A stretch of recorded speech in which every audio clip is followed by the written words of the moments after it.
Olá meus amigos, sejam todos muito bem-vindos ao canal Politizando. Eu sou o William Jacob e nesse vídeo vou mostrar para vocês uma derrota que a Damares Alves sofreu lá no Senado. Claro que tem muita gente comemorando nas redes sociais e falarei também, da briga, da tensão que tá aí entre os sites petistas, Gleisi Hoffmann e também o ministro de Minas e Energia por conta das indicações feitas aí para o Conselho da Petrobras. Parece que já teremos algumas mudanças nesse sentido, mas antes de falar sobre tudo isso, eu quero pedir a sua ajuda. Se chegou no canal e não está inscrito e puder, se inscreva, ativa aí o sininho das notificações. Se assistir esse vídeo e gostar, deixa o joinha para cima, se não gostar faz parte, manda o joinha para baixo. Comenta o que você vai achar daquilo que eu vou falar aqui e, se puder, compartilhe, espalhe no grupo de WhatsApp para que mais pessoas venham para esse espaço, porque aqui a gente luta por um Brasil melhor. Bom, pessoal, eu vou deixar aqui alguns links e um deles vai dizer algo, acredite se quiser. Mas a senadora Damares Alves, do Republicanos do Distrito Federal, queria ocupar uma das novas vagas que foram abertas para a comissão externa criada para apurar a crise sanitária na terra indígena Yanomami. Detalhe, ela é criticada pela política promovida aos povos indígenas quando foi ministra da Mulher, Família e Direitos Humanos no governo Bolsonaro. E aí a Damares querer participar disso é quase que um deboche, um tapa na cara da sociedade. Assim, é de uma cara de pau absurda. A comissão, vamos só destacar aqui algo importante, ela já existia com 5 membros, mas o Senado aprovou o pedido da senadora Elisiane Gama e Humberto Costa para ampliar o número de membros da comissão. Dessa forma, o colegiado passou de 5 para 8 senadores. Aí, quando a Damares Alves percebeu, opa, vai aumentar o número aqui, eu não tô nele, quero participar. E ela começou a se articular no Senado, tentando conseguir o apoio para que ela fosse indicada. E ela chegou a dizer: posso colaborar muito, a comissão com mais senadores trará um relatório mais imparcial e mais completo. Mas, no fim, Damares Alves sofreu uma derrota ao não ser indicada.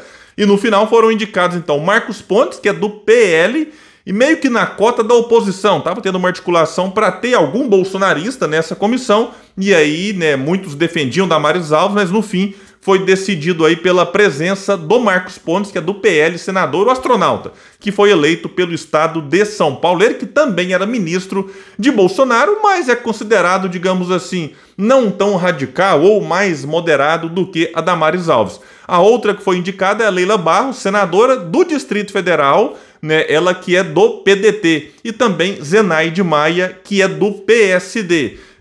O PT até tentou colocar alguns dos seus lá, mas não conseguiu. Um que ficou bastante chateado, certamente, por não ter sido indicado, foi o petista Fabiano Contarato, que é senador. Ele que foi eleito pela Rede, depois migrou para o PT, ele que é do estado do Espírito Santo.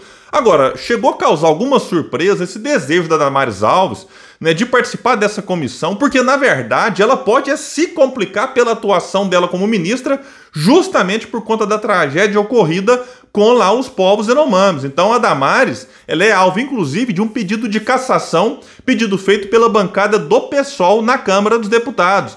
Inclusive eu gravei um vídeo aqui mês passado sobre isso. Então a Damares Alves, além de não poder participar dessa comissão aqui, na minha opinião, ela tem que ser ouvida, eu espero que seja, num depoimento para, enfim, prestar contas daquilo que ela fez e que eventualmente a forma como foi feito pode até ter ajudado naquilo que aconteceu e que nós observamos aí as cenas lamentáveis em relação aos Yanomamis, assim como a Damares Alves, ela é acusada por muitos por omissão, de receber os apelos ali, as diversas denúncias e não tomar as medidas necessárias. Então, a Damares Alves, ela pode sim, além de ser cassada, ser responsabilizada de alguma forma, seja por ação cometida ali pelo seu ministério ou também pela omissão. Então vamos ver qual vai ser o desdobramento. Inclusive o Ivan Valente, que é deputado federal do PSOL, levantou suspeitas sobre essa vontade da Damares Alves em querer participar dessa comissão e tuitou o seguinte: Damares em comissão da crise Yanomami? Não.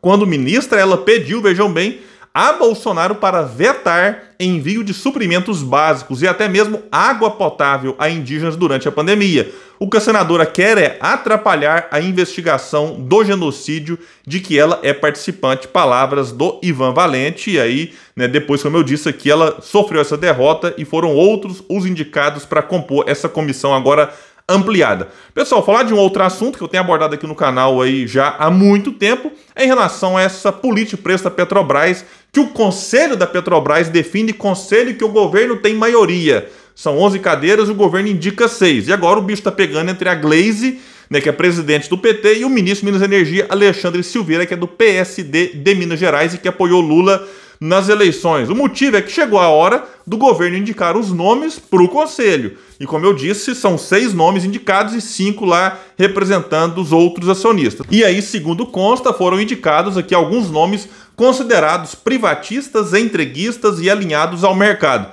Parênteses, o Jean Paul Prats, né, que foi indicado para a presidência da Petrobras, ele que é do PT, também é alguém que tem um histórico aqui, que deve deixar preocupados todos aqueles que têm uma preocupação com o desmonte que vem sendo feito na Petrobras ao longo dos últimos anos. Então quem quiser pesquisa, o próprio Roberto Requião, que é quem está agora denunciando esse ministro de Minas e Energia, também já disse poucas e boas em relação ao presidente da Petrobras, que não deve, assim, ter a nossa confiança absoluta. Em relação a ele, tem que ter sempre um pé atrás, porque o histórico dele não é bom. Mas voltemos aqui a essa questão de agora, porque vejamos a manchete do Brasil 247, um site claramente alinhado ao lulopetismo, que disse o seguinte na manchete: o governo adia a Assembleia da Petrobras após golpe do Centrão e do ministro Alexandre Silveira no governo Lula.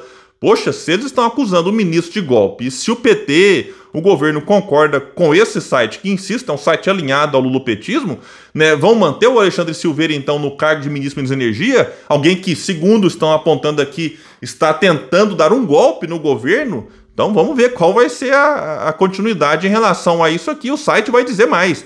Ministro de Minas e Energia tentou passar a perna no presidente da República e indicou nomes ligados ao mercado, o que impediria a mudança na política de preço da Petrobras.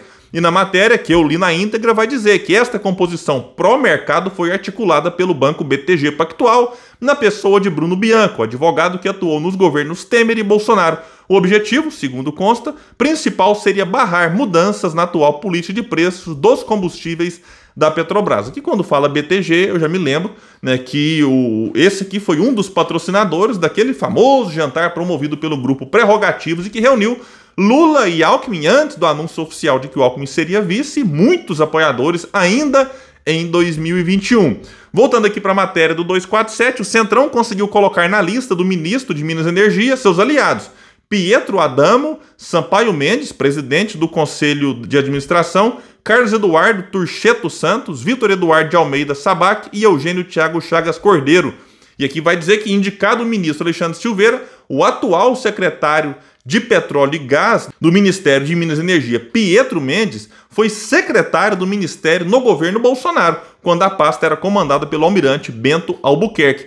E diz aqui que o presidente da Petrobras, Jean Paul Prats, portanto, teve uma derrota ao ver vetado os nomes como do presidente da Fiesp, Josué Gomes, e do economista Eduardo Moreira. Pois bem, diante dessa repercussão, a Gleisi Hoffmann decidiu, né, falar, e ela tem falado bastante aí. Eu até disse no outro tweet que a Gleisi agora não é mais oposição, ela é situação, então ela tem que fazer pressão pro Lula, que não dá pra gente achar que o Lula não pode fazer nada e que ele é apenas alguém que assiste os malvados prejudicarem o seu governo. Aí a Gleisi disse algo, e vejam a manchete do 247 de novo. Por que eu tô trazendo 247, que eu particularmente evito bastante aqui no canal? Porque é uma mídia, insisto, alinhada ao governo, e que se o 247 já na manchete manda isso aqui, é porque de fato o processo de fritura do ministro já está aí bem forte. Manchete: Gleisi detona Alexandre Silveira, estelionato eleitoral não pode não. O que é que ela disse então? E aqui já adianto que eu vou concordar com a fala dela, mas daqui a pouco eu faço uma observação.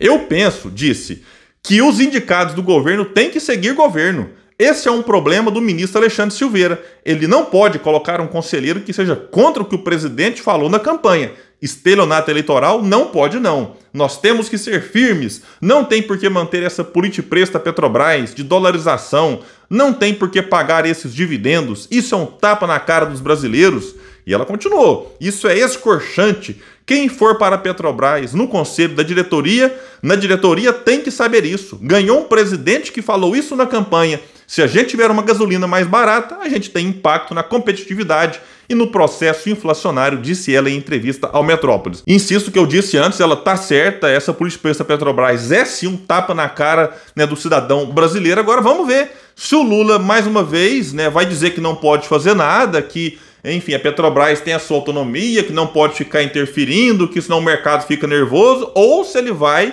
de fato impor que ele é o presidente da República, é o chefe do executivo e o governo tem maioria nesse conselho, então ele precisa sim fazer com que aquilo que ele prometeu na campanha seja cumprido e que essa política de preços criminosa da Petrobras seja modificada o quanto antes. Na verdade, já está demorando, né, já que se tinha que ter feito alguma coisa antes, inclusive, né, de abril, como é a data agora que eles estão pedindo, porque, infelizmente, né, quanto mais o tempo passa, mais o povo sofre, enfim, para manter a farra dos acionistas aí. E só para completar em relação a isso, foi divulgado que a Petrobras foi a segunda maior pagadora de dividendos do mundo em 2022.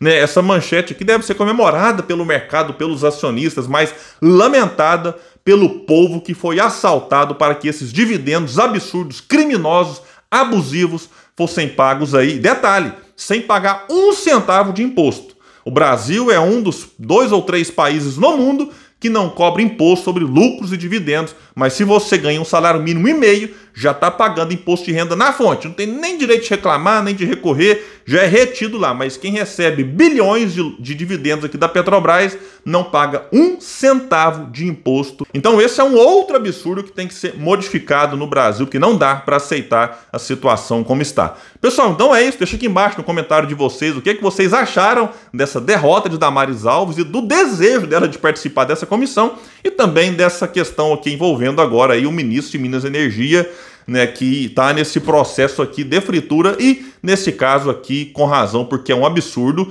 caso o que foi divulgado aqui seja realmente verdade. Pessoal, valeu, eu fico por aqui, até o próximo vídeo no canal Politizando, um espaço que luta por um Brasil melhor.